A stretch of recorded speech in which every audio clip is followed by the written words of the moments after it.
Okay, there's like 3 or 4 players that we have to talk about because the way in which they're performing not only is putting their organizations in tough predicaments, but more than likely it will change the landscape of the NBA very soon. Now, shout out to Swish Out. He actually beat me to the punch. I thought I was going to be the first and only YouTuber to talk about this article that crawled on my timeline from ESPN discussing how the trade value of Ja Morant, Trae Young, and LaMelo Ball is all the way in the dirt. As I read that article and my team did a little bit more research, not only did I have to agree with the article at large, but also, bro, the Grizzlies, Hawks, and Hornets, bro, they're gonna have to make a decision sooner than later when it comes to the direction of their franchises. And matter of fact, you might as well throw Zion in this equation with the Pelicans because, boy, the way in which he's playing and how everything is still unraveling out in New Orleans and how bad they are, a lot of tough decisions are gonna have to happen very, very soon. Now, originally, my approach to this video was going to be a bit more nuanced, but I do believe it's very important for you to acknowledge some very key information that I've gathered first before we get into the meat and the potatoes of this video. So before we get to the nuance, let me freestyle for you a little bit. First, we have to acknowledge that all 4 of these players have been terrible to start the season. And no, that's not me just being overreactionary to their bad start and potentially not giving them enough grace moving forward. No, the truth of the matter is that all 4 of these teams are in situations to where they need their star players to play a certain caliber of basketball to kind of figure out what's the next step throughout the course of the franchise history. And all 4 of these players have been underwhelming and flat out terrible to start the year. Some of these players we don't really need to go into that much nuance about. We talked about Ja Morant and how disinterested he is with some of the offensive sets and overall minutes he's received. This has resulted in a really bad stat line of only 18 points, 7.5 assists, a bunch of turnovers and shooting splits that are just laughable. Zion, Ja Morant's draft class mate, is also putting up really bad numbers as well, at least relative to what he normally was able to produce. 22 points, 5 to 6 rebounds, 4 assists, and shooting splits of only 51% from the field and 72% from the free throw line. Some of you may think to yourself, well, 50% isn't that bad from the field. However, take into consideration that most of Zion's shots, of course, come right at the basket, and it's very concerning that he is barely scratching the surface of being north of 50%. Now, the other 2 players I've been fairly graceful on in terms of covering them on this channel, in large part because I think that they're not in the greatest of situations. However, I do think it is very important to highlight their poor play early on this season, and that's, of course, Trae Young and LaMelo Ball. In the games in which Trae Young has played, he's only averaging 18 points, 8 assists, and shooting splits that are very abysmal, and very similar numbers in production can be said about LaMelo Ball as well. Nearly 20 points per game, 9 assists, but ridiculous amount of turnovers and shooting splits that, again, are very laughable. It's also very important to acknowledge that last year, a very similar trend can be had for LaMelo, where the volume in terms of shots attempted on a game-to-game basis was ridiculous on a per-minute basis, but the efficiency and the accuracy just was not there at all. And of course, this is going to result in offenses that is just not going to reach the ceiling that many people would anticipate. Now, I can already hear many people in the comment section tell me how unfair it is to be this vocal about the poor performance from these 4 players because they've been dealing with injuries. And that is 100% true, but that's also my second point, and that is the availability or unavailability. The amount of injuries that all 4 of these players have sustained, in particular Zion and LaMelo Ball, over the course of the last handful of seasons have been ridiculous. And then you also have Ja Morant missing games as well due to either injuries or off the court issues over the past handful of seasons. Trae Young has been a bit more available, but this year his absence really has been telling because of what has emerged while he's not on the floor. But before we get down that path, overall, not being available, not being on the floor, not being healthy, like those are all things that are contributing to why these franchises more than likely are going to have to make decisions sooner than later, because they can't really depend on these players to even be available to play on the floor for any extended period of time, especially if you want to make a deep postseason run, which, as we know, only one of these players have been able to do so, and that was Trae Young, but that was several years ago. Which then leads me to my final point before we get into the nuance of everything, and that is, bro, I'm going to be honest with you, the Hawks, Hornets, Grizzlies, and Pelicans, as bad as the season has been to start off this year, there's still a lot of positive things that you can take away from this season, despite all of their best players not being healthy and available. And I think that is by far the biggest contributing factor to why these teams feel potentially even comfortable by moving forward, and why all 4 of these franchises have tested out the trade value on the market for these 4 players. Because the only way in which you would know that their value is in the dirt, it's completely low, or the only reason why you would would say you would take anything is because you've been making phone calls, and the reason why you feel that comfortable to make those phone calls is because of how much young talent is blossoming on your roster. I think by far the best example of this is what's going on in Atlanta. I am actually shocked how good Jalen Johnson is to start the season. Not to say that I didn't see any of the promise, the potential, not to say that he's not a young player that has been emerging over the past 2 years.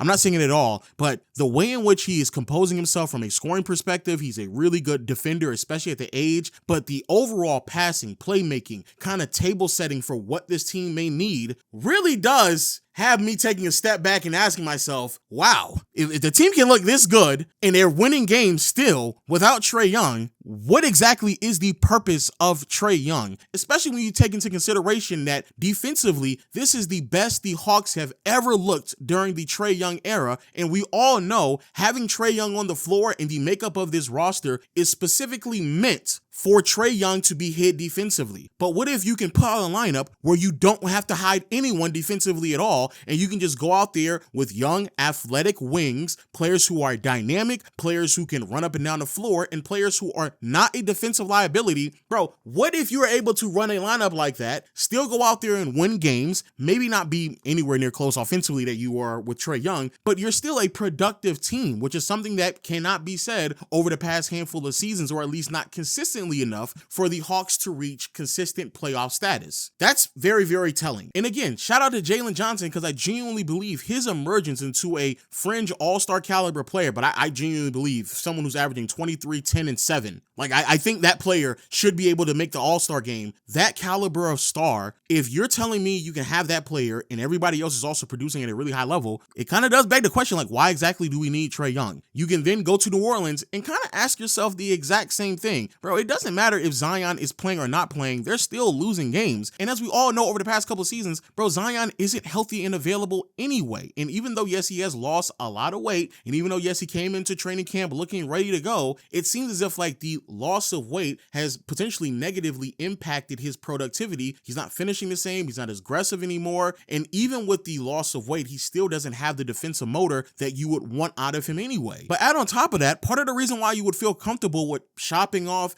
Zion Williamson and even reports claiming Jordan Poole is because of the emergence of Derek Queen and Jeremiah Fears. Shout out to Joe Dumars, because to be fair, he was right about Derek Queen and how well he's progressed pretty quickly in the NBA. So far in his rookie season, he's already averaging 12 points, 6 rebounds, 3 or 4 assists. Shooting splits certainly can be better, but there is more than enough moments so far in the first 20-some games of his NBA career where he looks like a player that is going to be exactly what Joe Dumars was trying to sell to the city of New Orleans. Now, I don't think that he's so good that it would justify giving up a draft pick in one of the most loaded drafts in recent history, especially one that is unprotected. But at the end of the day, there are times where Derek Queen is on the floor with Zion and he's running the show. He's the one who's getting the touches. He's the one who's operating at the top of the key, and he's providing a lot more versatility than Zion is. Jeremiah Fears, again, I'm not saying that he's a world beater. I'm not saying he's going to win Rookie of the Year, but Jeremiah Fears so far in his rookie season averaging 16 points, 3 rebounds, 3 assists with a steal and a half, and very respectable shooting splits for someone who, again, has played his first 20 games in his NBA career. That is a duo that you can build off on for the foreseeable future. We're talking about two players that are both 21 and younger, two players that mesh well with one another, two players that can help fill out what you may be missing if you decide to move on from both Zion and Jordan Poole. And again, even when both of them are playing, it's not as if like they're having so much impact that it's changing the outcome of these games. It's not as if like this team still isn't at the bottom of the conference with a 3-20 record. Like that, they're still a really bad team, regardless if Zion plays or doesn't play, which then again further puts into question the value of Zion if he's not able to impact these games that much. You can do the same thing with Memphis. Shout out to Cedric Howard, Jalen Wells, Zach Edey, all three of these young players producing at very respectable levels in contrast to, again, their experience. And again, it kind of begs the question, if you're still going to be this bad, regardless if Ja Morant plays or not, why not just go ahead and give the keys to someone else who is producing, who is younger, and you can rebuild with long term? And then you can go to Charlotte, and my goodness, Con Knipple is balling out of his mind. First handful of games in the NBA, already averaging 18 points, 5 to 6 rebounds, 3 assists, and shooting splits that could mirror a 7-year vet in the NBA. I actually had a lot of concerns about Knipple heading into the NBA, and if there are games in which Ball wasn't playing and the inability to create create your own shot or find quality looks if someone else isn't generating those looks for you. But it doesn't matter at all. We're talking about a 20-year-old who is shooting the lights out of the ball as if, like, again, he's been in the NBA for a very, very long time. Knipple's actually playing so well that depending on who you talk to, you would very well argue that he is the front runner to win Rookie of the Year, and that's with Cooper Flagg playing much better as of late. It's just that's how great Con Knipple has been to start this season. And so, if Con Knipple is playing this well, and LaMelo Ball is not playing, and even when he does play, he's putting up really bad numbers, what are we doing, dog? And I'm gonna be honest with you, I truly believe this is a huge reason why some of these franchises, they've had a little hesitations and reservations on giving certain type of contracts to some of these players. I do believe it's a major reason why Trae Young did not receive the contract that he was anticipating during the offseason, why Zion's contract is not fully guaranteed, and why Memphis continues to pivot almost every single year. First it was Dylan Brooks, then it was Desmond Bane, and now they're picking up the phone to try to figure out what they can get for Ja Morant. All four of these teams are coming to the same conclusion that many of us are coming to, and if we zoom out a little bit more and look at the bigger picture, I'm gonna be honest with you, some of these situations is a bit of a no-brainer here. I mean, looking at Atlanta, like I said before, Jalen Johnson, but then you add on top of that Nikhil, Onyeka, Ricochet, their ceiling continues to increase. They're playing winning basketball, some of the best defense we've seen in Atlanta for quite some time. And then you add on top of the fact that Trae, because he didn't receive an extension, is on an expiring contract, so is Porzingis, and then they got New Orleans' first round pick in this upcoming draft, a stacked one at that. I don't know, Trae, what do you want, dog? You're a 27-year-old small point guard who is a defensive liability. Dog, I don't know what do you want? It's pretty obvious at this point. Then you go to New Orleans, very similar thing. Derek Queen, Jeremiah Fears, teams beating down the door in New Orleans to figure out what they need to give up to get Trey Murphy and or Herb Jones, so you can then receive draft capital from there. And so then, if you also take into consideration Jordan Poole and DeJounte Murray, bro, they're on expiring contracts next season. In Zion, your contract is not fully guaranteed either. And even when you're on the floor, y'all still losing games.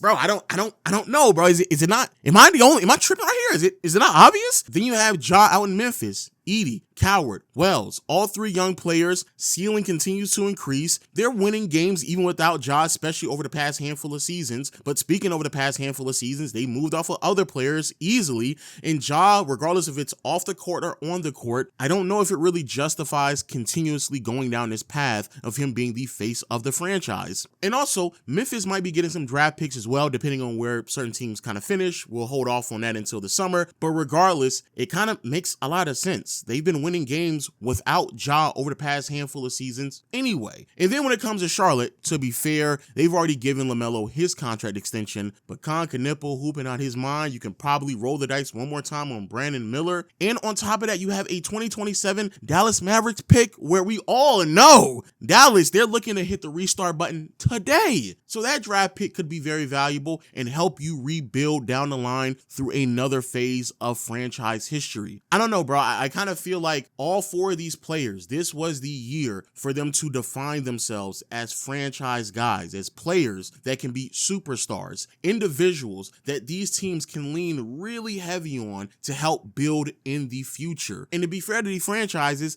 they've also tried their hardest to build around these players. Maybe not as much as LaMelo out in Charlotte, but easily Atlanta, they put a lot of defenders around Trae this upcoming year. I do believe this is the easily the best team that has been around Trae Young throughout his entire career. Zion has been a very difficult piece to build around in a general sense due to his limitations, but I do feel like overall this is a very talented roster in contrast to what he has normally had. And then out in Memphis, bro, they have moved players, they have fired coaches, they put the ball in Ja Morant's hand, they have limited his minutes and kept him around solid teams for most of his career. And if we're at this crossroad now where it just does not make any sense and we have to make decisions, I feel like all four of these players, how much they have disappointed and in some regards held back their teams, it has forced their franchises to make tough decisions. And with those tough decisions come a lot of trade talks, man. I will say, bro, this upcoming trade deadline, it has the potential to be very, very special. But yo, those are my thoughts. Let me know yours in the comment section below. Maybe I'm dragging it a little bit too much, but of course I will hear it when you all share your thoughts. Also, hit the subscribe button, notification bell, and until next time, I'll see you all later. Peace.